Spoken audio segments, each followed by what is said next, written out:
हाँ जी निशान जी, एक डाउट आपको लाइए, पहले आपका डाउट ही बता दें। दोनों साइड देखो, आपने लिखा है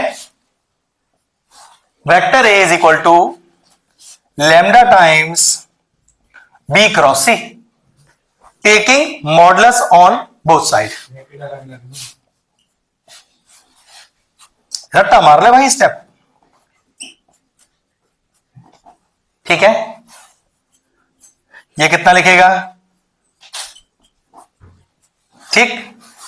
बी क्रॉस सी का formula B C sine theta, क्योंकि हम ऑलरेडी म्यूचुअली प्रूफ कर चुके हैं। ऐसे था ना, म्यूचुअली था। अच्छा 5/6 दिया है, ओके जो भी है।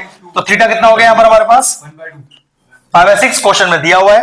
और मेरे ख्याल से इन सब का वैल्यू भी दिया है अपने को। जरा इसका डिटरमिनेंट ऑफ ए बनाओ। मॉड ए, सॉरी सब 1 1 है, ओके ये भी 1 है। अच्छा अच्छा अच्छा, ठीक है ठीक है, यूनिट वेक्टर से तो 1 ही हो गए ना सारे। तो 1 1 नोटिस ये इधर आ गया, फुट हो गया। तो हाँ मॉड, हाँ हाँ बिल्कुल बिल्कुल सही बात है, सही बात है। तो प्लस माइनस आ गया, कायदे की बात। ये लीजिए प्रूव हो गया, ठीक है। क्वेश्चन दिया है if vector A, vector B and vector C are the 3 non zero vector such that, क्या कह दिया है देखो, ए क्रॉस बी सी के बराबर है और बी क्रॉस सी ए के बराबर है। प्रूफ करके दिखाना है पहला कि, सुनो sir, A B C are mutually at right angle. Mutually at right angle का मतलब है कि ए परपेंडिकुलर है बी के, बी परपेंडिकुलर है सी के और सी परपेंडिकुलर है ए के। ये प्रूव करना है। फिर एक प्रूव ऑफ करना है बेटा अपने को, प्रूव कि बी का मॉड 1 और एक प्रूफ करना है ये बराबर है। ये सारी चीज प्रूफ करनी है पहले अपने को। अब देखो जरा, बिल्कुल बेस से स्टार्ट करते हैं क्वेश्चन को। अब vector A is perpendicular to vector B, हम ये मान रहे हैं सिर्फ, इस क्वेश्चन से भी कोई मतलब नहीं मेरा। And vector A is perpendicular to vector C, then we can write it as that common vector जो दोनों के परपेंडिकुलर है is equal to lambda times of B cross C. Let constant ही तो है, तो लैम्डा की वैल्यू 1 हो गई। तो पता चला कि अगर a is equal to B cross C होता है, इसका मतलब होता है कि a b के परपेंडिकुलर है, a c के परपेंडिकुलर है। आइए इस बात को उल्टा यूज करते हैं। अगर आपको ये गिवन हो तो ये लिख सकते हो ना, आपको यही तो गिवन है कि c बराबर है a क्रॉस b के। तो आप क्या कहोगे कि c is perpendicular to a, c is perpendicular to b। फिर a बराबर है b क्रॉस c के, तो आप कहोगे कि a is perpendicular to b, a is perpendicular to c। Check करो क्या प्रूफ करना था, a b के परपेंडिकुलर, लो जी। b c के परपेंडिकुलर, लो जी। c a के परपेंडिकुलर, लो प्रूव हो गया, ठीक है। तो अरे ये तो एक बात बताइए, कॉस 2 3 4 5 कुछ भी हो सकता था, लेकिन अगर 1 भी तो हो सकता है, जिससे कि मैं इस प्रेजेंटेशन को ला पाऊं आपके लिए, सिर्फ इसलिए 1 लिया है। ये सवाल लिखना थोड़ी है, तो कुछ नहीं लिखना है, डायरेक्टली लिखना है कि if b is equal to a cross c, then c is perpendicular to a, c is perpendicular to b। ठीक है, अब अगले पे आए, ठीक है। Now mod of a cross b, ठीक है, दूसरे वाले को भी लेते हैं। ये तो रट्टा मार लो भैया, इतना शानदार क्वेश्चन है, पेपर में आया तो एग्जैक्ट सेम चिपकेगा आकर। सारे मॉड लगाना जल्दी करा बेटा, बिना उसके साइन थीटा भी अटका पाएंगे ना। अब देखो कितना हो गया, a b थीटा। अब थीटा लगाने की जरूरत नहीं, क्योंकि सारे के सारे 90 है, तो थीटा ना लिखकर हम डायरेक्टली क्या लिखेंगे, बिल्कुल ठीक, ठीक है। यहां चेक करो, ऐसे बी सी अब साइन थीटा की जगह क्या लिख दिया, साइन 90, ठीक है। साइन 90 1 हो गया, तो एक रिलेशनशिप आ गया कि A B is equal to C, और यहां से आ गया B C is equal to A. इस ए की वैल्यू को यहां से उठा के यहां पुट कर देते हो, ठीक है। तो उस ए के लिए क्या लिख दूं बेटा, B C B is equal to C. C से सी कैंसिल आउट हो गया और इज इक्वल टू पहला प्रूव हो गया। अब इस बी की वैल्यू को वापस यहां डाल दे, तो vector C is equal to mod of vector, सारा प्रूव हो गया। 4 मार्क्स का शानदार क्वेश्चन है, हो गया सॉल्व, ठीक है। ये तो भाई रटे होने चाहिए। अब इसके बावजूद आप पेपर में नहीं कर पा रहे, तो भाई फिर इसका कोई इलाज नहीं है मेरे पास। ये तो फिर ऐसा मान लेना कि नसीब में नहीं लिखे अच्छे मार्क्स, तो मैं भी क्या कर लूंगा। फिर इसके बाद हमारे विराज की फरमाइश पर करेंगे 3D। भैया पहले 3D करा दो, चलो 3D कर लेते हैं, थोड़ा सा अजीब सा टॉपिक है वो भी। अभी 1 से 2 क्लास को भी जो असाइनमेंट चल रहा है वो तकरीबन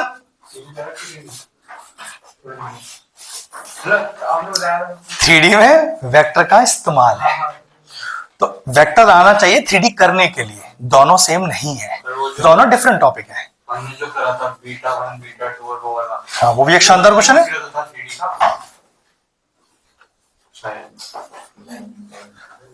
बुद्धि चकरा गई है क्या, वेक्टर्स का क्वेश्चन है वो। हमने अभी 3D टच भी नहीं किया है रिवीजन में, क्योंकि 3D का क्वेश्चन डायरेक्ट आता है 4 नंबर में, वो हमने भी छुए नहीं है, इसलिए अटक नहीं रहा है वो। तो उसको सेपरेटली पूरा एक तरीके से करा देंगे ढंग से, एक असाइनमेंट पूरा 25 क्वेश्चन है उसके अंदर, आ जाएगा परफेक्ट, आ जाएगा 24। लेकिन कुछ क्वेश्चन जो तुम लोगों के प्री बोर्ड में आए थे उसके लिए तो ऐसा है जैसे कि एक IITian दिमाग चाहिए अपने को, लेकिन कोई बात नहीं, आ जाएगा वो भी। बेसिक से जाऊंगा ना तो फिर कोई दिक्कत नहीं आया करने में। चलो स्टार्ट करते हैं अपना असाइनमेंट। कहां पहुंचे जी हम, 15 पर। 15 जितना दिखने में आसान है, ये उतना ही आसान क्वेश्चन भी है करने में, लेकिन स्प्लिट में दिक्कत हो जाती है। हाँ चलो देखो यार, कह रहा था solution of the differential equation dy by dx is equal to e की power x minus Y plus X square e की पावर माइनस वाई। अब देखो इसमें ज्यादा फालतू का दिमाग नहीं चलाना है, e की पावर माइनस वाई आपको कॉमन दिखाई देना चाहिए, कुछ और दिमाग मत चला लेना बेटा, ठीक है। अब देखो e की पावर माइनस वाई कॉमन आ गया, क्या बचा, एक चीज का ध्यान रखना, it's a 1 mark MCQ question, तो बहुत हाई लेवल का दिमाग नहीं चाहिए होगा क्वेश्चन करने में, ठीक है। क्या इसे e की पावर y लिख दूं अपॉन में लगाकर, देखना जरा और चेक करो क्या वेरिएबल सेपरेट हो सकते हैं। सारे x एक तरफ, सारे y एक तरफ हो गए, इंटीग्रेटिंग बोथ साइड्स, तो कितना आ गया, सॉल्व करो, e की पावर y e की power x x cube upon 3 plus का c, क्वेश्चन फिनिश, खत्म। कॉपी करो। क्वेश्चन ऑलरेडी कंटिन्यूअस दिया हुआ है, तो एक बात तो कंफर्म है कि LHL equal to RHL is equal to f of 2, और फंक्शन क्या है अपने पास, kx प्लस 5, जब x की वैल्यू 2 से छोटी है 2 के बराबर, x प्लस 1 जब 2 से बड़ी। चलो देखो जरा, कह रहा find the value of k when the function is continuous at x equal to 2। LHL निकालते हैं, तो limit x tends to 2 minus fx, फिर limit x tends to 0 f2 minus का h। अब चेक करो 2 से छोटा फंक्शन कौन सा है, ऊपर वाला है, तो उसमें जहां x लिखा है वहां 2 माइनस h डाल दो, प्लस 5, तो limit s tends to 0 2k minus का kh प्लस 5, h की वैल्यू 0 पुट करो, देखो कितना आ गया LHL, 2k प्लस 5। अब क्योंकि फंक्शन ऑलरेडी कंटिन्यूअस है, वो 2k plus 5 is equal to f of 2, और f ऑफ 2 फिर वैल्यू कितनी है आपकी, जिसमें x की वैल्यू क्या पुट की जाएगी, 2, कितना आ गया, बोर्ड पे तो ये क्या हो गया भैया, इसका मतलब नहीं, इसका मतलब ये भी सॉल्व करना पड़ेगा इधर, इससे आंसर नहीं आएगा आपका। जरूरी नहीं है कि हमेशा बात बन जाए आपकी, तो समझ जाना कि ठीक है भाई अभी रुक जा, अभी तुझे आरएचएल भी फाइंड करना है इसके अंदर, ठीक है। चलो आरएचएल निकालते हैं। Limit x tends to 2 plus F X, इसलिए याद रखना कोई हार्ड एंड फास्ट रूल नहीं है, थोड़ा फ्लेक्सिबल रखना। ये नहीं जो सीखा हुआ है बस उस पर अटक गए जाकर, थोड़ा ध्यान रखना कि अगर बात नहीं बनी तो चलो कुछ और ट्राई भी कर सकते हैं हम। बेटा बिल्कुल आएगा आंसर अभी। लिमिट एस टेंड्स टू 0, अब 2 से बड़ा फंक्शन x प्लस 1, तो मतलब 2 प्लस एच प्लस 1 पुट कर दो 0, तो कितना आ गया, अब आएगा आंसर। तो LHL इक्वल टू RHL करो, तो 2x plus 5 is equal to 3, तो 2k is equal to minus का 2, and what is the value of k, minus का 1। चेक करो ऑप्शन है अपने पास, डी, बिल्कुल ठीक, बी, हाँ ठीक है। 18 देखो सीधा क्वेश्चन है, the lines L1 and L2 intersect, तो सबसे छोटी दूरी क्या होगी उनकी, अच्छा भाई टकरा ही गए तो दूरी बची कहां उनके अंदर, आंसर इज 0, खत्म कहानी। चलो अगले का एसेंशन ये है, the rate of change of area of a circle with respect to r, भाई देखो मैं बताता हूं आपको। पहली बात तो area is denoted by a, what is the area of a circle, pi r square. को रेट ऑफ चेंज के लिए विद रिस्पेक्ट टू t नहीं, विद रिस्पेक्ट टू r ही बोल रखा है, तो dA अपॉन dr ही निकालना है, क्वेश्चन नहीं पढ़ा हमने। कितना हो गया, जिसमें dA by dr at r is equal to 6 पर चेक करिए, 12 पाई सेंटीमीटर, एरिया निकाल रहे हो square per unit, not second, क्योंकि ये तो सेंटीमीटर स्क्वायर पर सेंटीमीटर, ठीक है। तो हमें क्या दिया है क्वेश्चन में, दर्शन में, the rate of change of area of a circle with respect to radius is 12 pi centimetre square, perfect जवाब, एदर्शन इज करेक्ट। रीजन चेक कर लेते हैं, the rate of change of area with respect to radius is dA by dr, and a question answer हो गया कि A and R are true and R is the correct explanation of A, ठीक है। चलो कह रहे find the value of, बहुत ही आसान क्वेश्चन है यार, cos inverse half plus 2 sine inverse half, okay.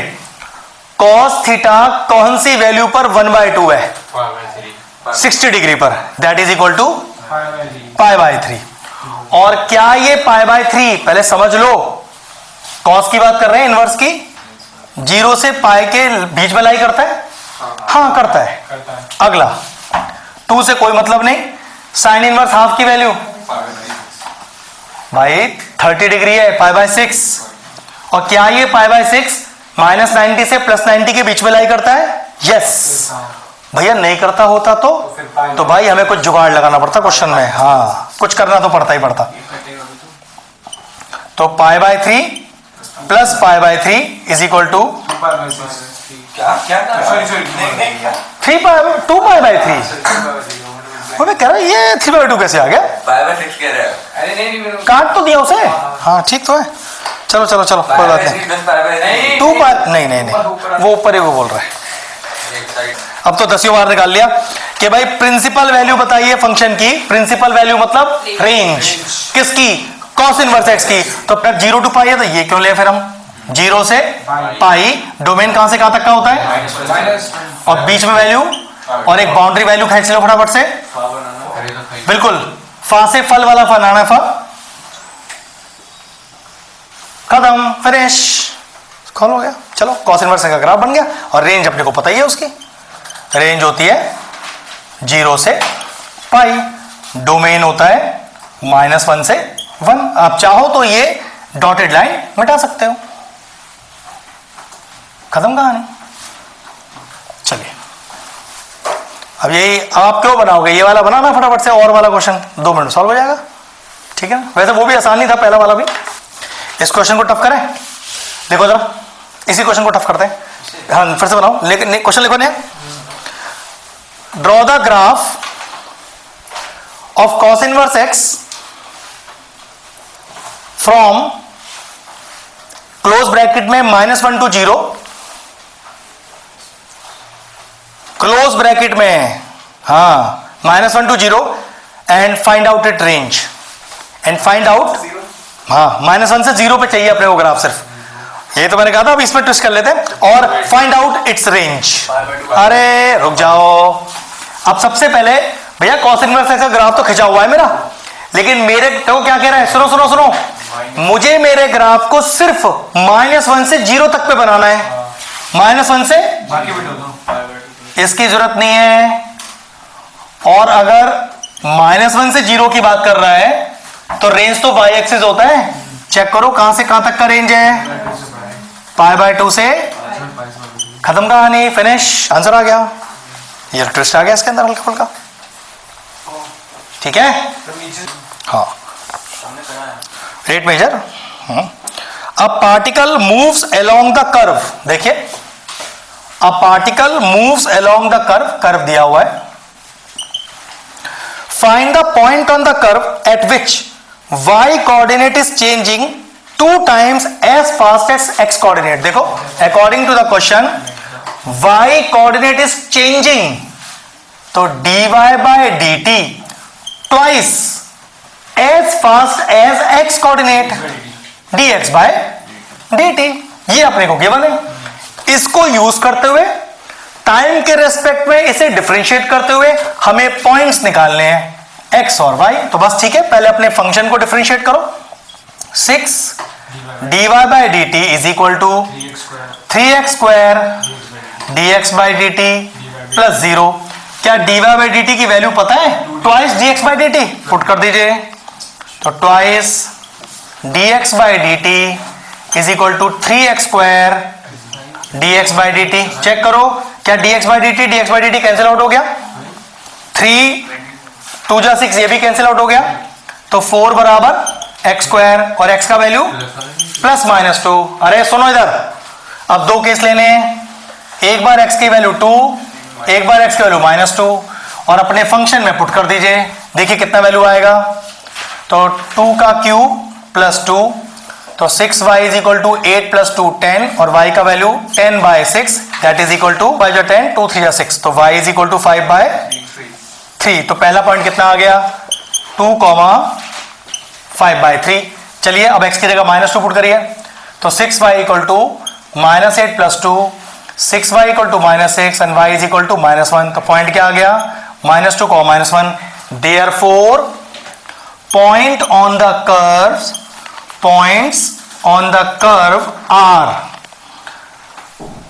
2, 5/3, 2, 5/3 और -2, -1। फिनिश। और लगा के करना, क्योंकि दोनों आंसर नहीं है, दोनों में से कोई एक आंसर है अपने पास। फिनिश हो गया जी। शो दैट fx, प्यारा सा क्वेश्चन है, cos 2x + π/4 is an increasing function on, open bracket के साथ 3π/8 7π/8। ऐसा तरीका सीख लो, 4 स्टेप में आंसर आ जाएगा।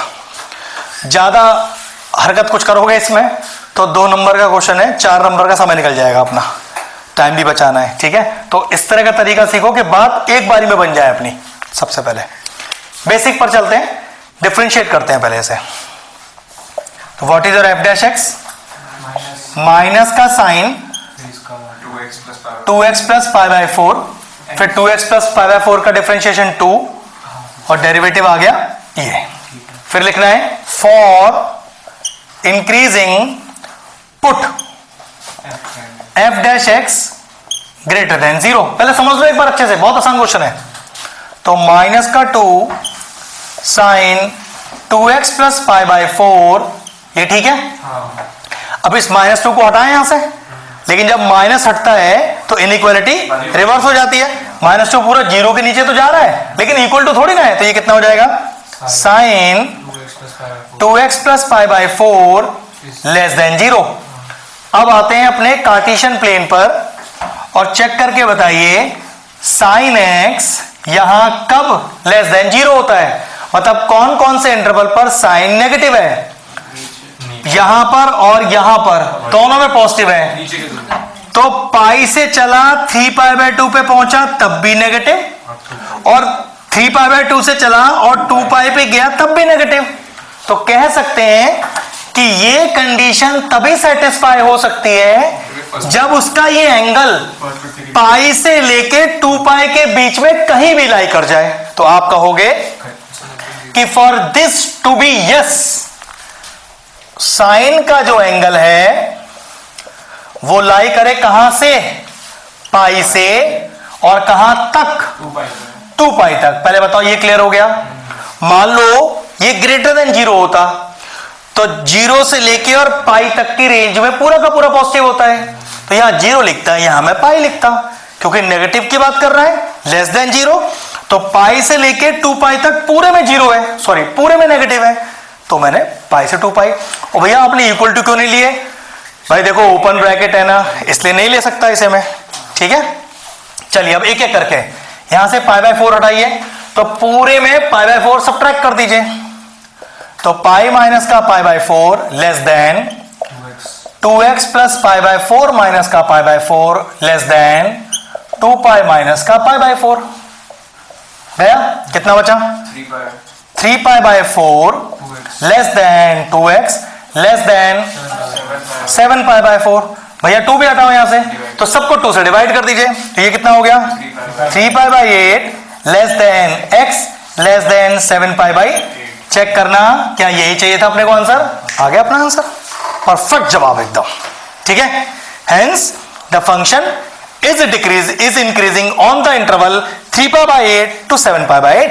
हेंस प्रूफ, ये तो प्रूफ करना था अपने को। तब मैंने आपको कहा था कुछ दिमाग लगाने की जरूरत नहीं है, एकदम शानदार तरीके से आंसर आ जाएगा अपना। देखो क्या कह रहा है next, show that the function f(x) is equal to sine x is neither increasing nor decreasing in 0 से पाई ओपन ब्रैकेट। तो 0 से पाई की पूरी बात करनी है, तो सबसे पहले क्या बताएंगे आप कि भाई मेरे कार्टेशियन प्लेन में 0 से π/2 और π/2 से पाई की बात कर रहे हैं हम, क्यों। सबसे पहले क्या करेंगे, f'(x) निकालो। तो अब चेक करो 0, क्योंकि 0 से पाई की बात कर रहा है तो नीचे लिखने की जरूरत नहीं है। चेक करो 0 से पाई पर हमारा cos x कैसा है, इंक्रीजिंग है, लेकिन π/2 से पाई पे हमारा cos x कैसा है, नेगेटिव। तो आप लिखोगे कि since cos x is increasing, फिर इंक्रीजिंग ही लिखो, या ऐसे लिखो कि cos x is greater than 0 when x belongs to 0 से π/2 and cos x is less than 0 when x belongs to π/2 to पाई। तो therefore अगर फंक्शन आधे इंटरवल पर इंक्रीजिंग है, आधे पे डिक्रीजिंग है, तो आप कह सकते हो कि 0 से पाई पे ना वो पूरी तरह से इंक्रीजिंग है ना वो पूरी तरह से डिक्रीजिंग है। तो therefore the function f(x) is neither increasing nor decreasing from 0 to पाई। खत्म जवाब, स्टेटमेंट में डाल दीजिएगा कि 0 से π/2 में हमारा फंक्शन इंक्रीजिंग है, π/2 से पाई में वो डिक्रीजिंग है। तो 0 से पाई में अगर टोटल देखें तो ना वो पूरी तरह से इंक्रीजिंग है ना वो पूरी तरह से डिक्रीजिंग है। बस यही हमें प्रूफ करना था, करेंगे उसके बाद आएंगे इसके ऊपर। तो लेकिन बहुत प्यारा क्वेश्चन, बेहतरीन क्वेश्चन है। और ये तो ऐसा है, घुट्टा मार लो इसे, तो आएगा तो एज इट इज आएगा।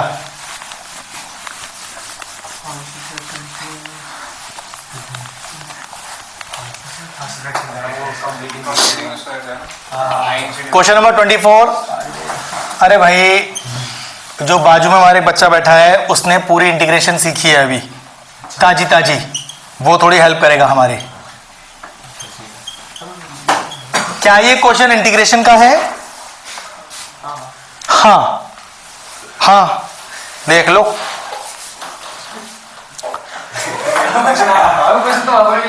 इंटीग्रेशन है, चलो ठीक है, मान लिया। तो क्या लेट लूं जिसका डेरिवेटिव ऊपर दिखाई दे रहा है, अभी तो कुछ भी नहीं, इसको पहले हम वो करेंगे, हाँ क्या करेंगे, वो 9 को कॉमन लेके बाहर। सही जवाब है कि ये क्वेश्चन अगर क्वाड्रेटिक फॉर्म बनता है, अगर क्वाड्रेटिक फॉर्म बनता है डिनोमिनेटर में, तो सिर्फ और सिर्फ कंप्लीटिंग द स्क्वायर मेथड ही लगा सकते हैं। अब सुन जा, अब उसकी कंडीशन ये है कि अगर कंप्लीटिंग द स्क्वायर मेथड लगा रहे हो तो ये एक्स स्क्वायर खाली होना चाहिए, इसके पास किसी तरह का कोएफिशिएंट दिखाई ना दे। भैया 9 दिख रहा है आपको, तो 9 हटाओ वहां से। अब ऐसे कैसे 9 हटा दूं मैं, तो मैं 9 से डिवाइड कर दूंगा और 9 से मल्टीप्लाई भी कर दूंगा, ठीक है। अब ये वाला तो 1/9 बाहर आ गया और इस 9 को तीनों के नीचे रख दो, तो x square plus 6x upon 9 plus 5/9, ये पहली कंडीशन है। अब चेक करो x का कोफिशिएंट क्या है, 6/9। जरा 6/9 को काट भी तो सकते हैं, 3 2 जा 6, 3 3 जा 9। अब मुझे 2/3 का पहले आधा, पहले इनटू करेंगे हाफ, ये क्या रह गया, फिर करेंगे इसका स्क्वायर। इस स्क्वायर को एक बार जोड़ेंगे, एक बार सब्ट्रैक्ट करेंगे। इस बात को बोलते हैं कंप्लीटिंग द स्क्वायर मेथड, ठीक है। चलो कॉपी कर लो। तो i इज इक्वल टू 1/9 बाहर, 1 इसको और इसको एक साथ लिखो, तो a स्क्वायर 1/9 को लिखा 1/3 का होल स्क्वायर और 6x/9 को लिखा 2ab वाला टर्म। और इसमें हम डायरेक्ट बोल नहीं सकते, सीधा x स्क्वायर प्लस 1/9 लिख सकते हैं, लेकिन मैं बिल्कुल स्टेप्स के साथ लिख रहा हूं। प्लस का 5/9 माइनस का 1/9 जो बच गया हमारा। अब ये हो गया i is equal to integration 1 ये a प्लस बी का होल स्क्वायर हो गया, तो x प्लस 1/3 का होल स्क्वायर प्लस 4/9 जिसको हमने लिख दिया 2/3 का होल स्क्वायर और dx।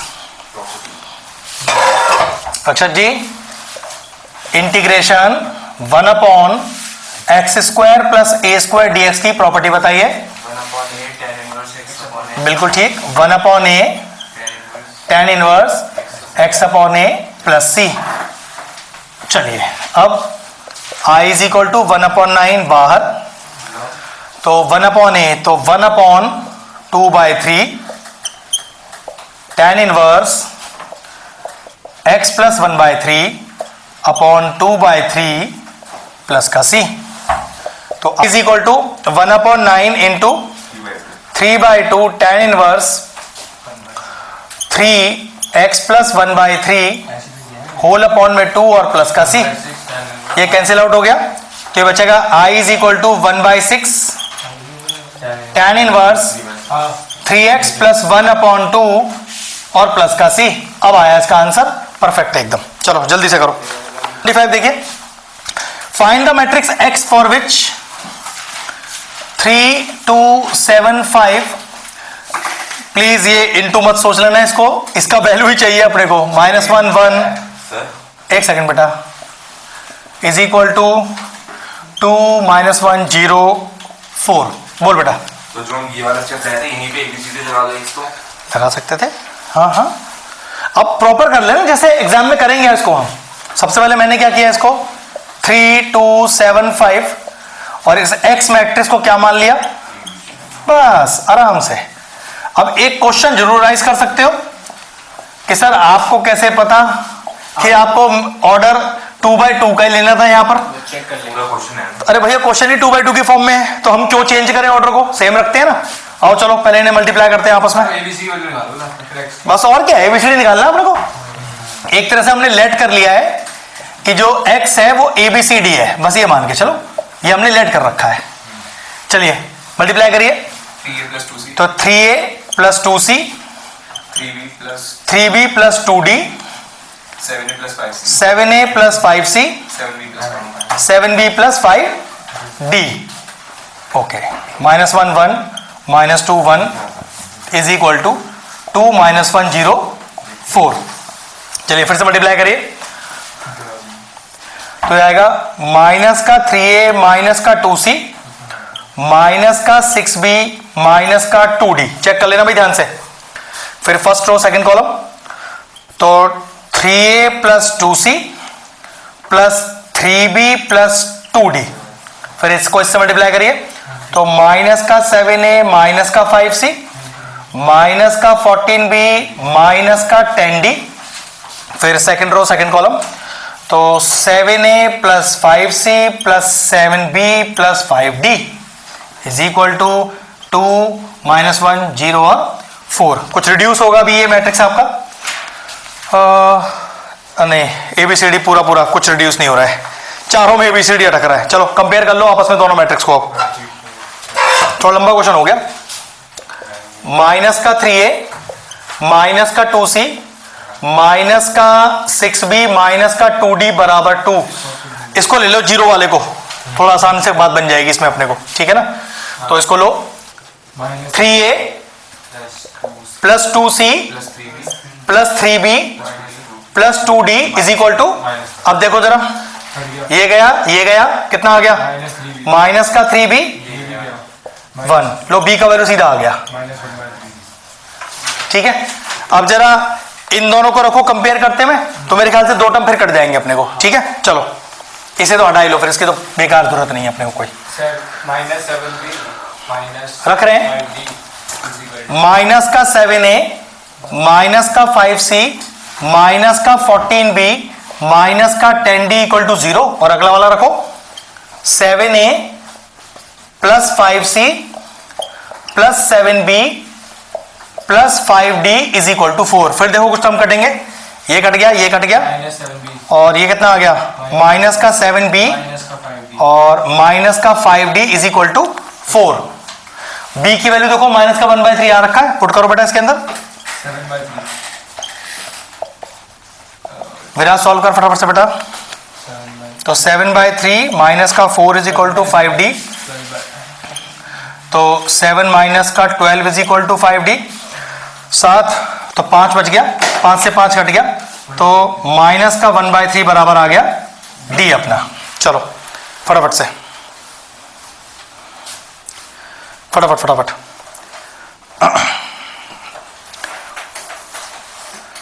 अब देखो इन्हीं इक्वेशंस में दोनों वैल्यूज को रखना पड़ेगा, इन दोनों इक्वेशन में जो हमने पहले में ली थी, ठीक है। आप b और d रखोगे ना, b और d, तो a और c की टर्म में दो इक्वेशन आ जाएंगे, सॉल्व हो जाएगा अपना आंसर, ठीक है। चलिए खुद कीजिएगा इसके बाद, अब बस आज के लिए इतना ही करते हैं। सिंपल इक्वेशंस को सॉल्व करना है और कुछ नहीं करना है अपने को, ठीक। तो कहाँ आ रहा है, अब आपके सामने है, तो क्या हो गया, हाँ तो लंबा है तो है, क्या कर सकते हैं, कुछ कर तो ना सकते हैं।